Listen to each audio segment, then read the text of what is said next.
Hello बच्चों। तो आज का हमारा टॉपिक है analysis of electrical circuit. Clear है, बहुत इंपॉर्टेंट टॉपिक है।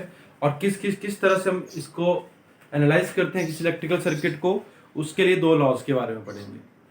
क्लियर है, किन किन लॉज की हेल्प से हम ये जो सर्किट एनालिसिस को करते हैं। क्लियर है। देखो सर्किट एनालिसिस में क्या क्या होता है हमारे पास। तो सर्किट एनालिसिस में बहुत सारे पैरामीटर हैं जिनको हम कैलकुलेट करते हैं, जैसे कि current through each branch,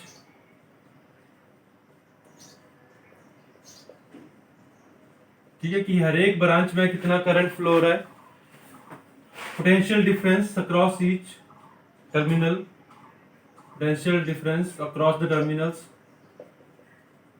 terminals के अक्रॉस कितना पोटेंशियल डिफरेंस है उसको कैलकुलेट करते हैं। अगर सर्किट हमारे पास प्योरली रेजिस्टिव हो, देखो यहाँ पे क्या है, दो बैटरीज लगी हुई हैं, तो प्योरली रेजिस्टिव नहीं है। तो जब सर्किट हमारे पास क्या होता है, प्योरली रेजिस्टिव सर्किट होता है, लिखते हैं purely resistive circuit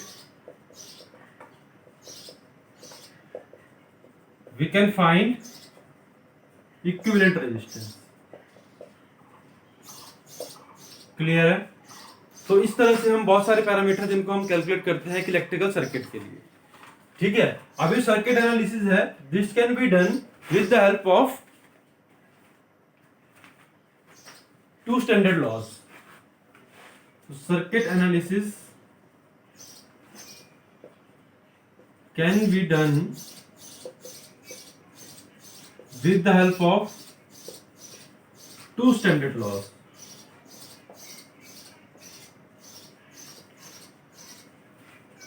One is Kirchhoff's current law और junction law,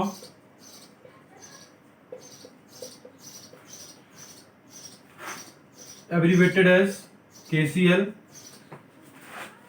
second Kirchhoff's voltage law और loop law, clear, abbreviated as KVL।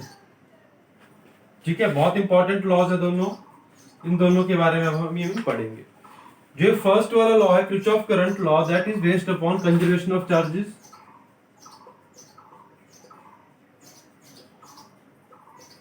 and second one is based on conservation of energy.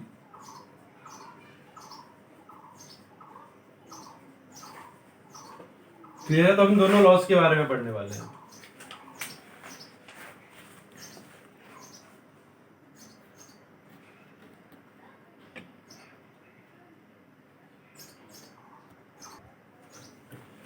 तो बच्चों first law है KCL।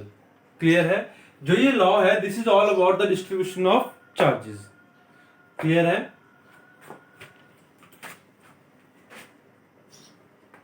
This law is all about distribution of current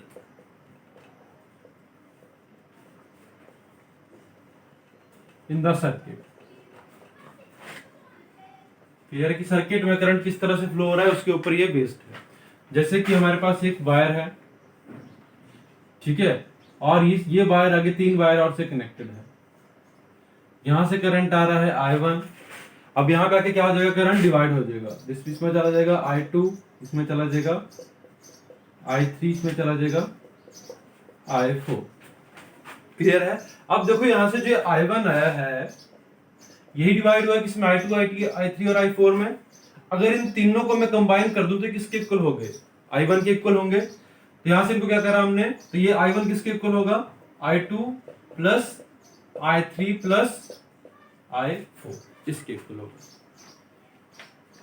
clear हुआ ये। और क्या लिख सकते हैं हम, that is I2 plus I3 plus I4 minus I1 is equal to 0।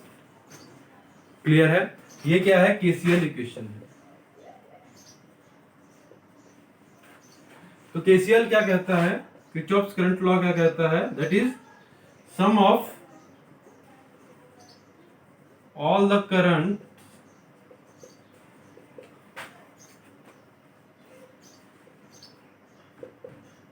entering in a junction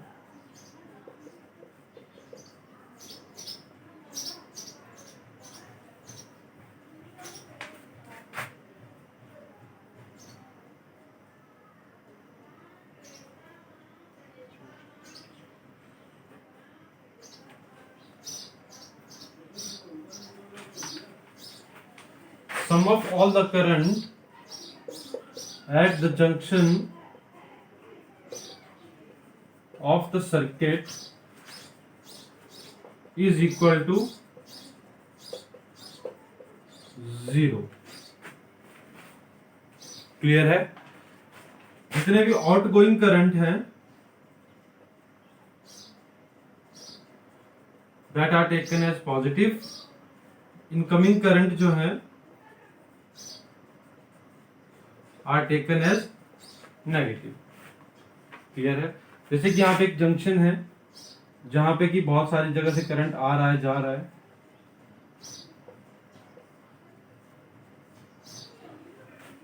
clear है? इस तरह से है, ये I1, ये I2, ये I3, this is I4, I5 and I6। Clear है? तो इस जंक्शन के ऊपर कौन कौन से जो करंट है वो इनकमिंग है। इनकमिंग करंट है I1, I2 और I6। क्लियर है? तो ये क्या बन जाएंगे, ये क्या I5, I4, I3 आउटगोइंग है, तो I4 plus I5 plus I3 minus I1 minus I2 minus I6 is equal to 0। Clear हुआ ये? या हम डायरेक्टली हम ये भी लिख सकते हैं कि सम ऑफ, या फिर यहां पे हम और क्या लिख सकते हैं, तो यहां पे हम केसीएल को और किस तरह से डिफाइन कर सकते हैं, that the outgoing current is must be equal to the incoming current. Clear? देखो अगर इसको मैं साइड लेके जाऊं तो क्या बन जाएगा, I1 plus I2 plus I6 that must be equal to I4 plus I5 plus I6 at a junction. Clear है?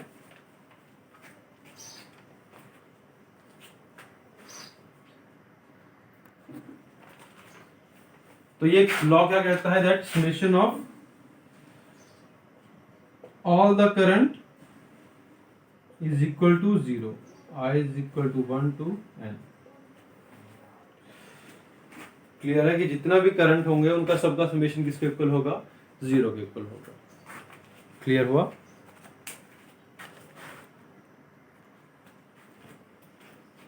बच्चों next application of KCL. Application का मतलब है कि हम इसको, जब हम न्यूमेरिकल प्रॉब्लम को सॉल्व करने लगेंगे तो किस तरह से केसीएल को अप्लाई करेंगे। क्लियर है? अब जैसे कि हमें एक एग्जांपल दे रखा है, ये सर्किट दिया हुआ है हमें, इस सर्किट में हमें करंट पूछा हुआ है कि हर एक रजिस्टर के अलावा हमें करंट की वैल्यू बतानी है। इसको हम सिंपली ओम्स लॉ से भी कर सकते हैं। क्लियर है? बट हम यहाँ पे केसीएल को अप्लाई करना सीखेंगे तो हम इसको केसीएल से सॉल्व करते हैं कि किस तरह से इसको केसीएल से सॉल्व कर सकते हैं। तो सपोज यहाँ पे पोटेंशियल है 0, तो यहाँ पोटेंशियल कितना हो जाएगा, 20 वोल्ट। इस एंड पे भी जाके कितना, 20 वोल्ट, और यहाँ पे कितना, 0 वोल्ट। क्लियर है? अब यहाँ से क्या हो रहा होगा, करंट फ्लो हो रहा होगा। सपोज यहाँ से करंट फ्लो रहा है I1, तो इस रजिस्टर में से I1 यहाँ पे जाके करंट डिवाइड हो गया, इसमें चला गया I2, यहाँ चला गया I3। क्लियर है? अब यहाँ पे हमने एक जंक्शन ले लिया, यही एक जंक्शन है जहां पे करंट आ रहा है और जा रहा है सारा। क्लियर? इसी जंक्शन पे करंट आ रहा है और यहां से यहीं से क्या हो रहा है, डिवाइड हो रहा है। क्लियर हुआ? तो by applying KCL,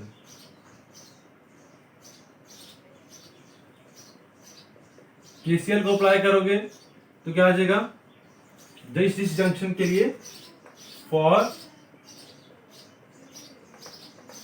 junction X, तो कर दो अप्लाई, क्या हो जाएगा, I2 plus I3 minus I1 is equal to 0। Clear है? अब हमें क्या करना है, I1, I2 और I3 की वैल्यू को फाइंड आउट कर लेते हैं इस एक्स के लिए। तो देखो यहां पे अगर I2 की वैल्यू फाइंड आउट करूं मैं तो I क्या होगा, देखो वो, तो इसके ओम्स लॉ क्या कहता है, that V is equal to IR, तो I कितना हो जाएगा, B बाई आर। यहाँ पे जो B है ये क्या है, potential across the two terminals. Clear है? तो देखो I2 के लिए ये I2 है, ठीक है, इसके क्रॉस पोटेंशियल यहाँ पे x, तो यहाँ पे कितना था 0, तो क्या लिख सकते हैं इसको मैं x minus 0 divided by 3 ohm. Clear है?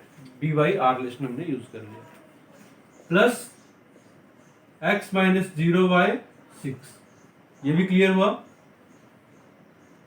साथ में क्या आ जाएगा माइनस साइन। देखो ये क्या है, हायर पोटेंशियल के ऊपर है, ये किसके ऊपर है, लोअर पोटेंशियल के ऊपर। यहाँ पे क्या आ जाएगा 20 minus x by 4, that must be equal to 0। अब हमने क्या करा, इस माइनस को अंदर मल्टीप्लाई कर दिया, तो यहाँ प्लस आ जाएगा और यहाँ क्या बन जाएगा, ये x माइनस 20 बन जाएगा।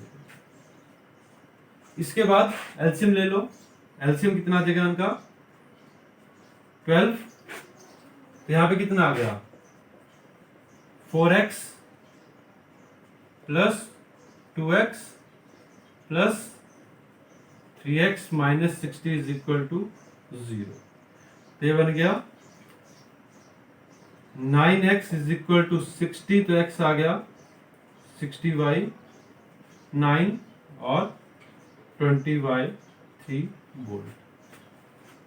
क्लियर है? अब x की वैल्यू मिल गई हमें, तो I1 I2 की I3 की वैल्यू निकालना बहुत सिंपल हो जाएगा। तो I1 कितना हो जाएगा, अगर I1 मुझे निकालना हुआ तो देखो I1 कितना होगा 20 माइनस एक्स बाई 4, कितना आ जाएगा 20 माइनस एक्स बाई 4, ये था I1, that is equal to 20 माइनस 20/3/4, कितना आ गया 40/12।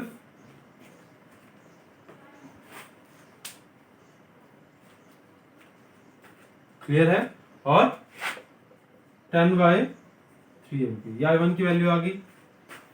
इसी तरह से हम किसकी वैल्यू निकाल सकते हैं, I2 की वैल्यू निकाल सकते हैं। I2 की वैल्यू कितनी आ जाएगी, x माइनस 0, तो कितना था ये 20/9 आ जाएगा। I3 कितना आ जाएगा 20/18 आ जाएगा। क्लियर है? सिंपली वैल्यू पुट कर दी हमने, यहाँ पे x की जगह कितना आ जाएगा 20/3, यहाँ पे 20/3 तो 20/18 और इस जगह 20/9 आ जाएगा। क्लियर है? तो इस तरह से हम जो है केसीएल को अप्लाई करते हैं। नेक्स्ट जाके हम अभी इसकी जो कॉम्प्लिकेटेड प्रॉब्लम है उनको स्टडी करेंगे। क्लियर है? बट यहाँ पे सिर्फ हमने बेसिक आइडिया लिया कि हम जो केसीएल है उसको अप्लाई किस तरह से करते हैं। अदरवाइज न्यूमेरिकल को हम ओम्स लॉ से भी सॉल्व कर सकते हैं और वो जल्दी सॉल्व हो जाएगा। क्लियर है?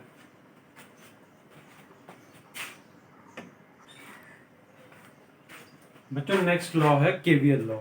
क्लियर है? ये बहुत इंपॉर्टेंट लॉ है, इसको बहुत जगह पे यूज करने वाले हैं हम। इसका मोस्टली यूज हम तभी करते हैं जब हमारे पास 2 बैटरीज दी हुई। क्लियर है? देखो सिंगल बैटरी के लिए तो ओम्स लॉ वैलिड है, बट डबल बैटरी के लिए जहां पे 2 बैटरीज हमें दे दी है, वहां पे हमें क्या करना है, केवीएल को अप्लाई करना है। तो केवीएल कहता क्या है, देखो केवीएल को हमने क्या कहा था, ये क्या है, एक लूप लॉ है।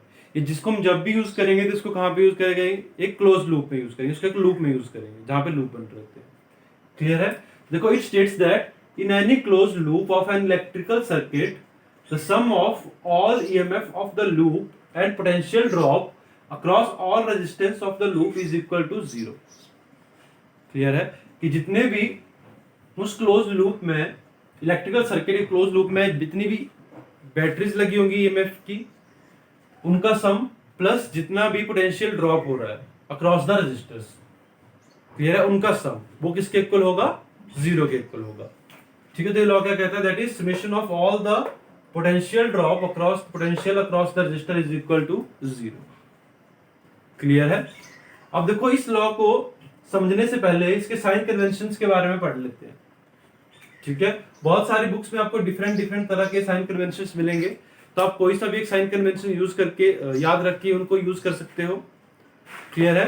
तो देखो जो साइन कन्वेंशंस है, फर्स्ट है direction of current is from higher potential to lower potential. ये तो आप लोगों को पता है कि जो करंट फ्लो होता है वो कहां से कहां फ्लो होगा, higher potential to lower potential flow होगा हमेशा। क्लियर है? सेकंड है, इफ ये दोनों जो है वो बहुत इंपॉर्टेंट है, ध्यान से समझना। If we move along the direction of current in loop, potential drop across resistor is taken as negative, otherwise positive. Clear है कि अगर हम करंट की डायरेक्शन में मूव करेंगे, ठीक है, कि लूप में अगर मैं मूव कर रहा हूं करंट की डायरेक्शन में, तो जो पोटेंशियल ड्रॉप आएगा रजिस्टर के अक्रॉस वो क्या आएगा, नेगेटिव आएगा, अदरवाइज वो पॉजिटिव आएगा। देखो इसको वहां पे समझते हैं। ये लूप है तो लिख लो यहाँ पे applying KVL for loop ABCDA। ये हमने लूप लिया ABCDA, इसमें हमने अब KVL को अप्लाई कर दिया। क्लियर है? यहां से करंट फ्लो हो रहा है, सपोज I1, तो इस तरह से करंट फ्लो हो जाएगा।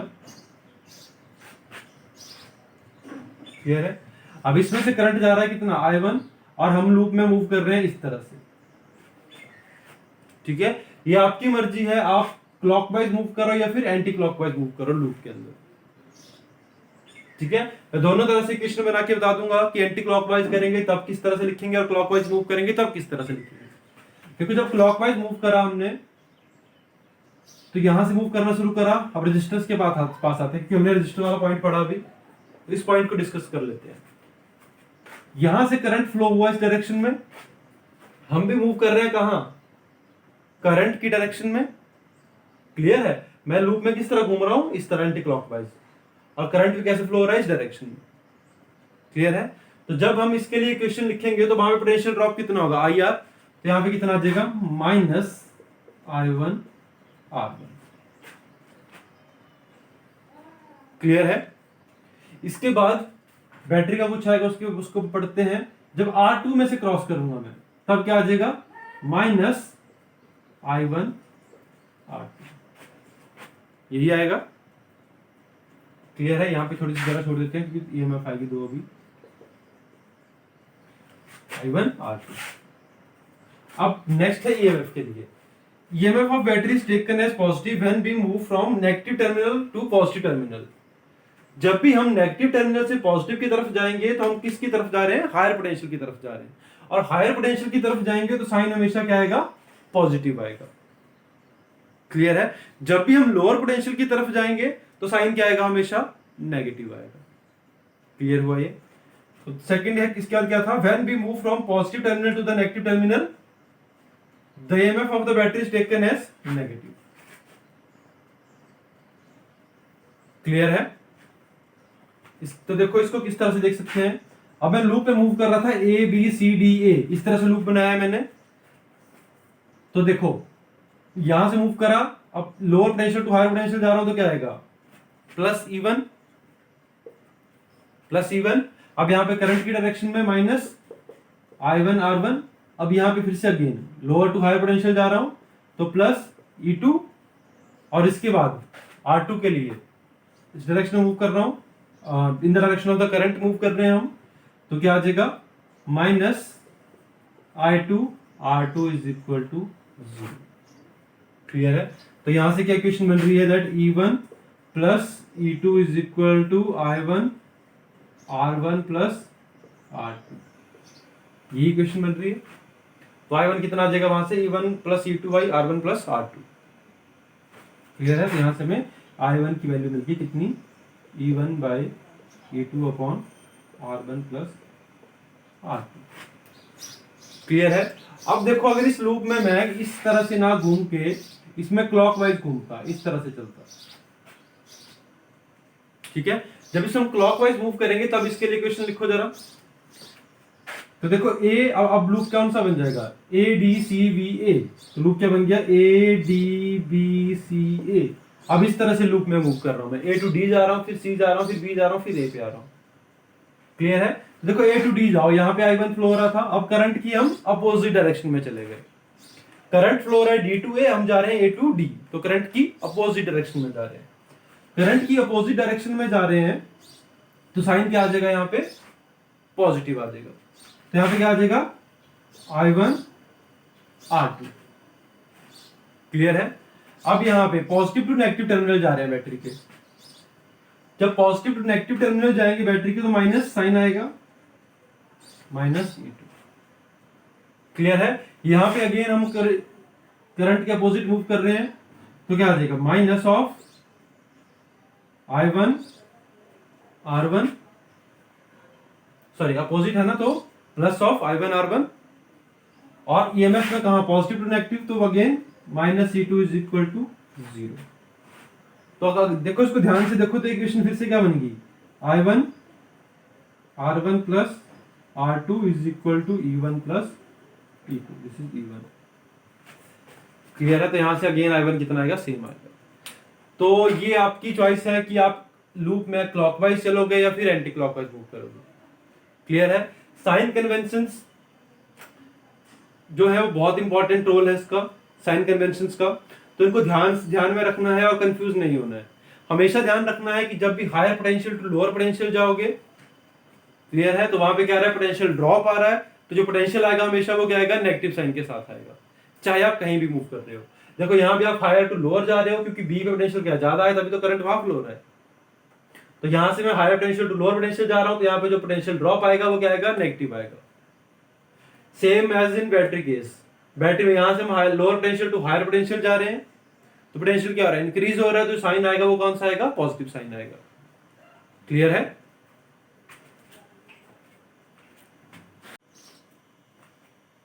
बच्चों नेक्स्ट है एप्लीकेशन ऑफ केवीएल।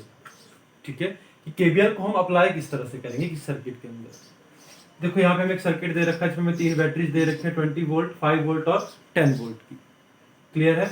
और यहाँ पे रेजिस्टेंस दे रखे हैं 2 ओम, 3 ओम, 4 ओम, 3 ओम, 5 ओम का। क्लियर है? अब हम अगर हम इसमें हमसे पूछा जाए किसी भी ब्रांच के थ्रू करंट पूछा जाए तो किस तरह से उसको कैलकुलेट कर सकते हैं।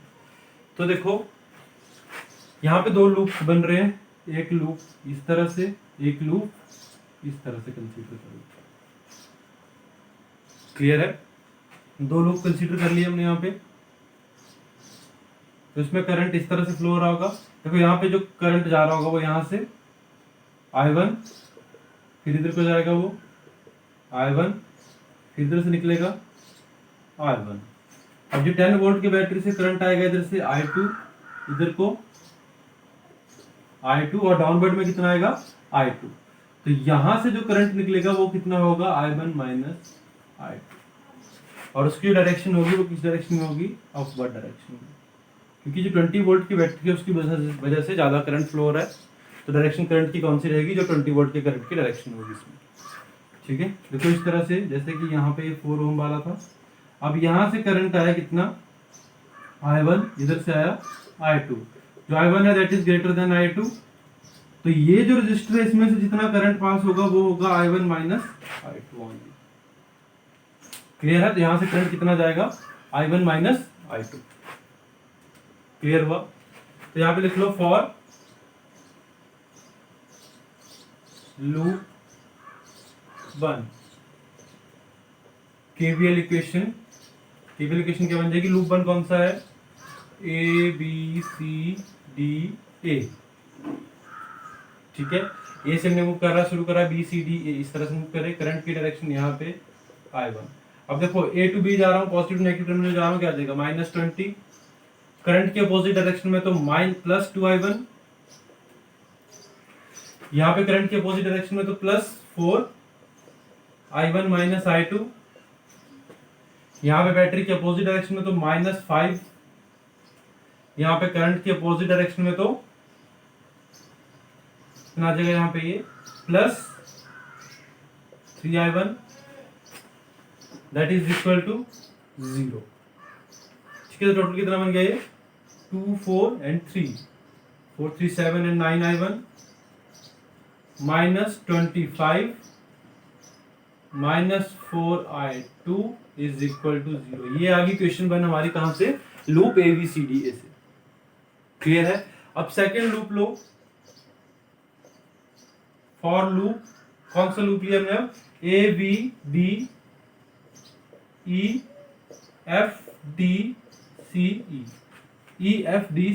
ये लूप लिया हमने। केवीएल इक्वेशन लिख लो इसके लिए भी। केवीएल इक्वेशन क्या बन जाएगी, देखो वहां यहां से मूव करना शुरू करा हमने, पॉजिटिव टू नेगेटिव टर्मिनल आ रहे हैं हम, तो -10, यहाँ पे करंट के अपोजिट डायरेक्शन में +5I1। क्लियर है? यहाँ पे करंट की डायरेक्शन में तो -4I1 माइनस I2, यहाँ पे करंट के अपोजिट डायरेक्शन में तो प्लस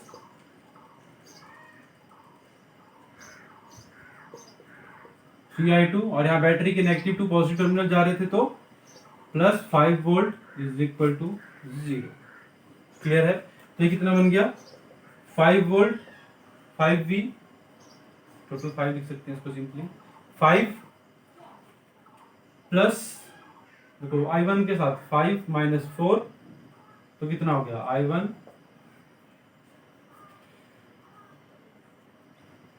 क्लियर है, और माइनस 4i2 प्लस 3i2 तो कितना आ जाएगा ये minus i2 is equal to 0।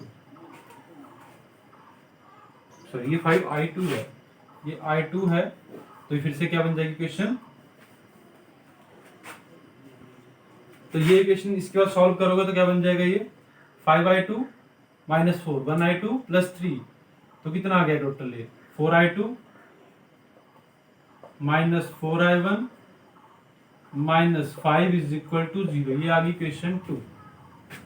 Clear है? अब दो इक्वेशन आ गई और हमारे पास कितने हैं, दो वेरिएबल हैं i1 और i2। यहां से हम क्या कैलकुलेट कर सकते हैं, i1 कैलकुलेट कर सकते हैं और i2 कैलकुलेट कर सकते हैं। अगर i1 और i2 हमने कैलकुलेट कर लिया यहाँ से तो हम किसी भी ब्रांच के थ्रू कितना करंट फ्लो हो रहा है वो बता सकते हैं।